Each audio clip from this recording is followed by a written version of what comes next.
Good afternoon. Welcome to the 2013 International Congress on Clinical and Counseling Psychology.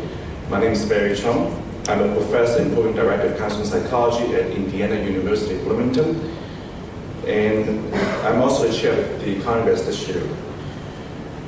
Furthermore, I'm also a past president of the Society of Counseling Psychology, Division 17 of the American Psychological Association. In fact, I just attended the APA annual convention in Hawaii last week, and I flew directly from Honolulu to Istanbul this week, making a very long trip from Sunday evening to departure to Tuesday afternoon arrival to Istanbul. But I'm very excited that our conference site is the beautiful city of Istanbul, which is the only city in the world that crosses over 2 continents, Europe and Asia. This is my second visit to Istanbul, which is a vibrant and fascinating city. I hope you have a chance to do some sightseeing if you have not done so already.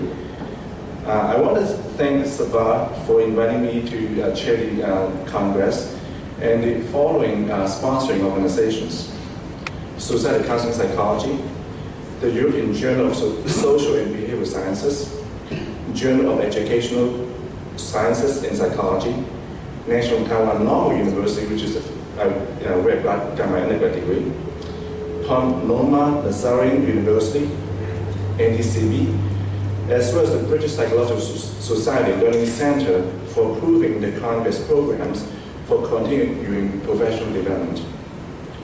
I particularly appreciate your attendance at this Congress. We originally received more than 1,000 papers and had about 500 registrants.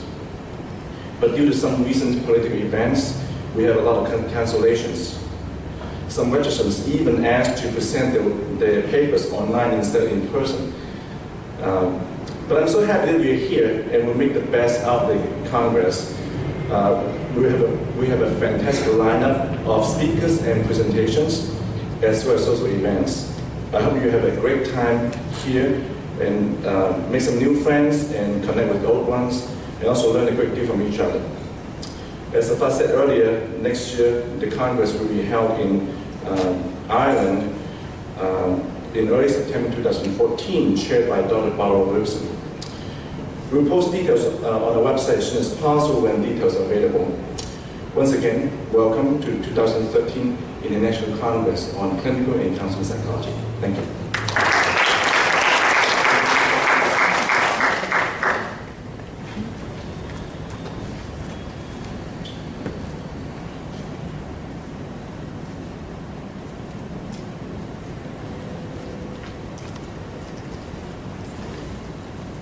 I'm honored to invite Dr. Levent Küey, Secretary General of the World Psychiatric Association.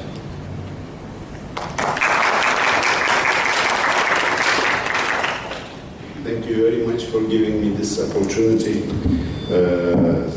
It's a pleasure and honor for me to be here. Thanks to Dr. Zafer Bekiroglu and thanks to Dr. Chung and to all of you. I'm a professor of psychiatry working in Istanbul. So I have 2 roles here. I'm a guest of this conference, but I'm field host in Istanbul.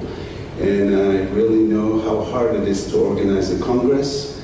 Life is risky, not only in Istanbul, but when you have a city on 2 continents, as Barry had just mentioned, where East and West meets, it's not only a richness and an opportunity to human development, but it's also risky for the last 3,000 years, maybe. So I hope you will enjoy staying in Istanbul.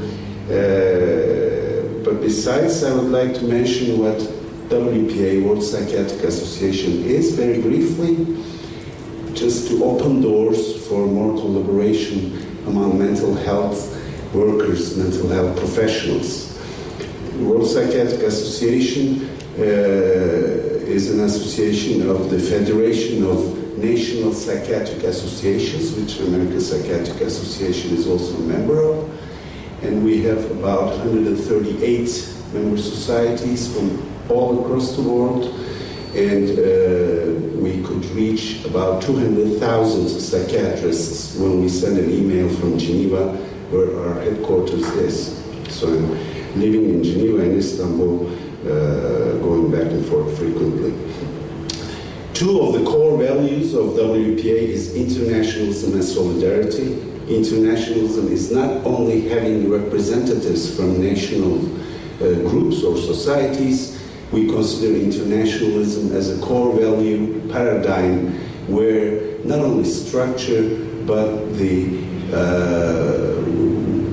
daily practice and functioning of organizations cares for the diversities in the world and try to synchronize these diversities towards shared aims, which the main shared aim for all of us, for all mental health professionals, we consider to be better mental health services, better training, good clinical practice, high quality scientific practice in the fields of mental health and psychiatry. So, including the solidarity and collaboration among mental health professionals, it's always important for us to improve our collaboration with mental health service users and carers also. So, in my opinion, this meeting organized in these social-political unrest in all over the world, especially in this region of the world, to be a success. Many times it's not the numbers count, but it is the representativeness and the quality counts. So I wish you a very successful Congress, and thanks again for inviting me to give this remarks. Thank you, Zafar.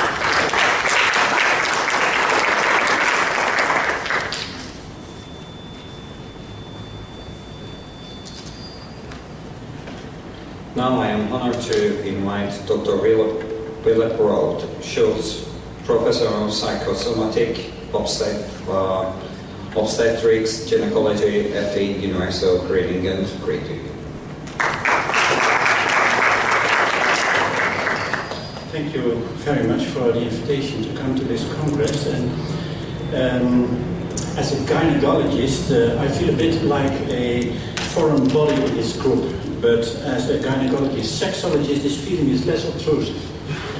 So yesterday someone asked me, why did you, as a gynecologist, become a sexologist? And that started when I was in education. It is in 1978.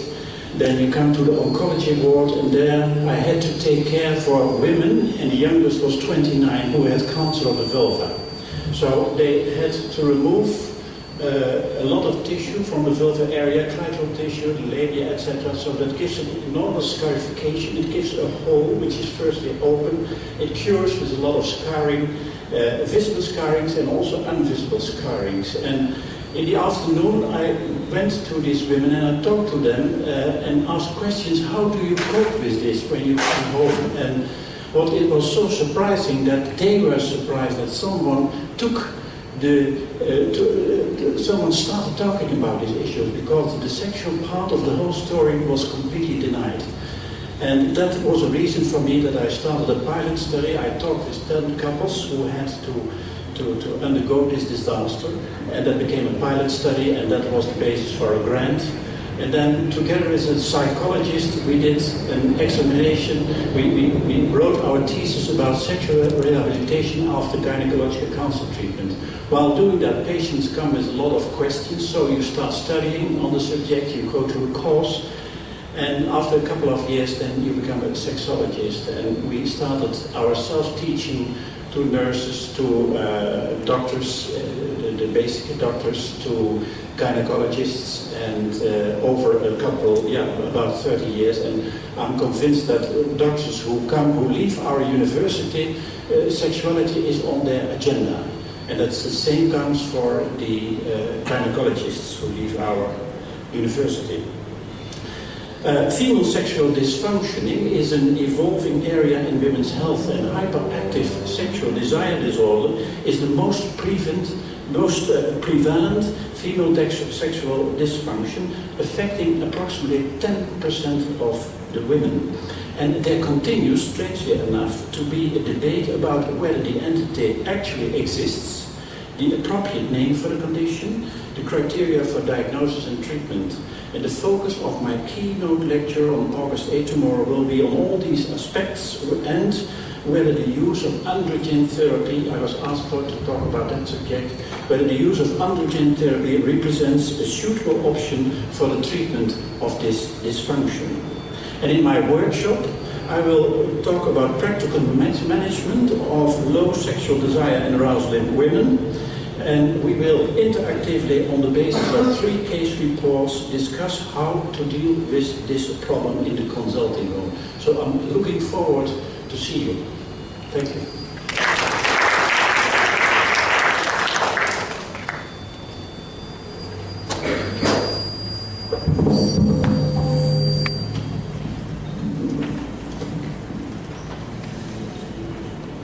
I now would like to invite Dr.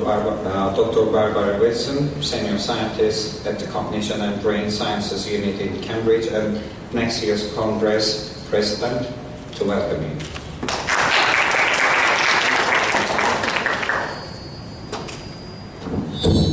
Okay, good afternoon everyone.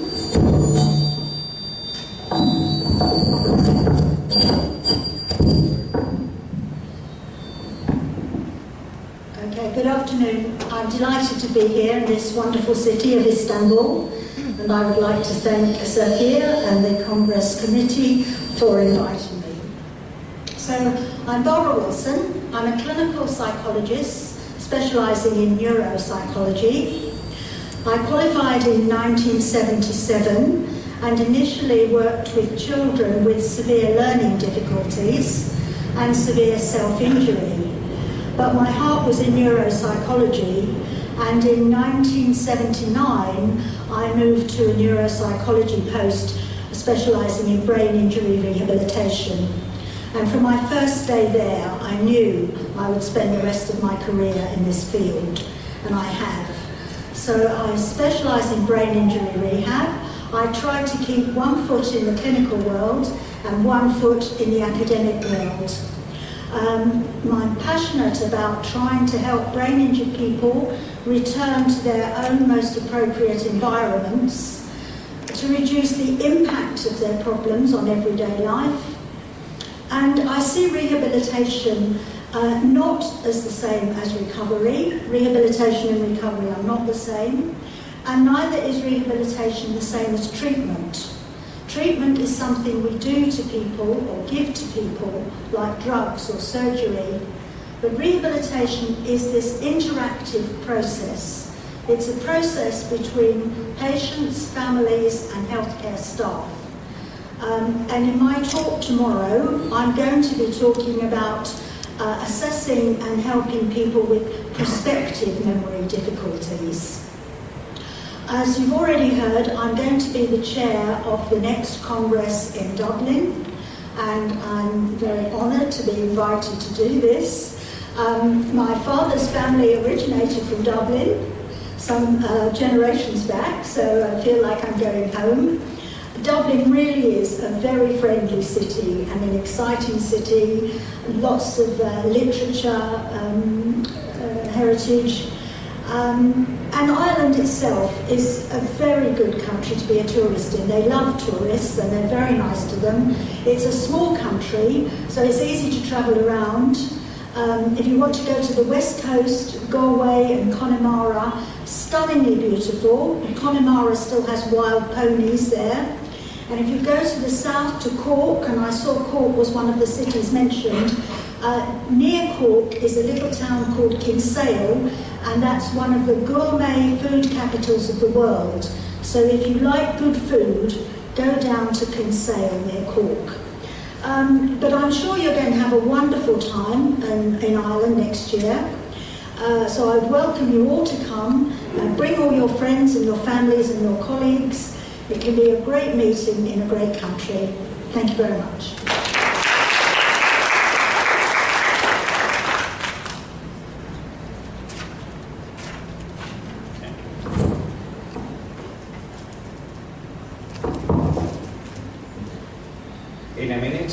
Barry will present the plaquettes to conference members of the support staff. But first, Dr. Barry, please return to the stage so I can present you.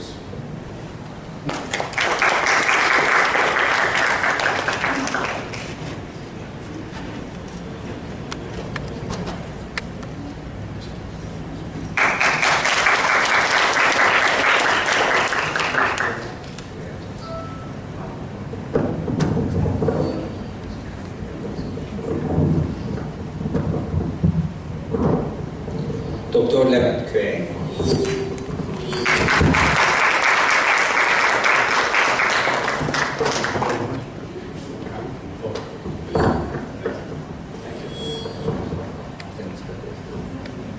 We don't want you to fall down.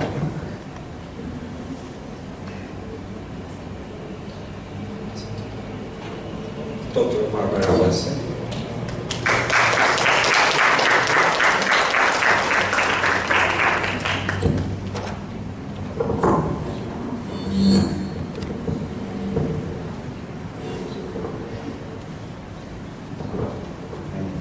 Dr. Schultz.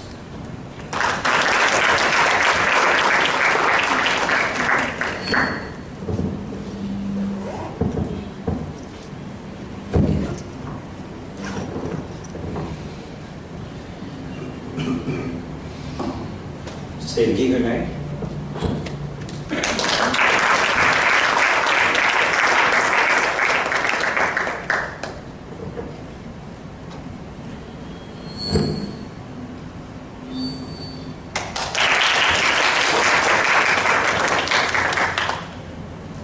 To Ishimino, our managing partner. She's not managing with us anymore. Okay. So we can get into her colleague. Yeah. Yes, please.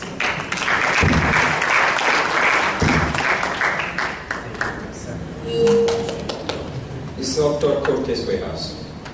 Not yet. Dr. Sunat? Yes. Oh.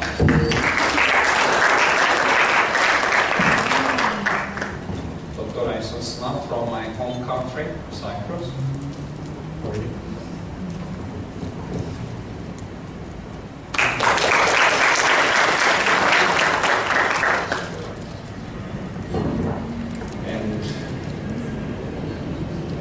Mr. Yellow side in here.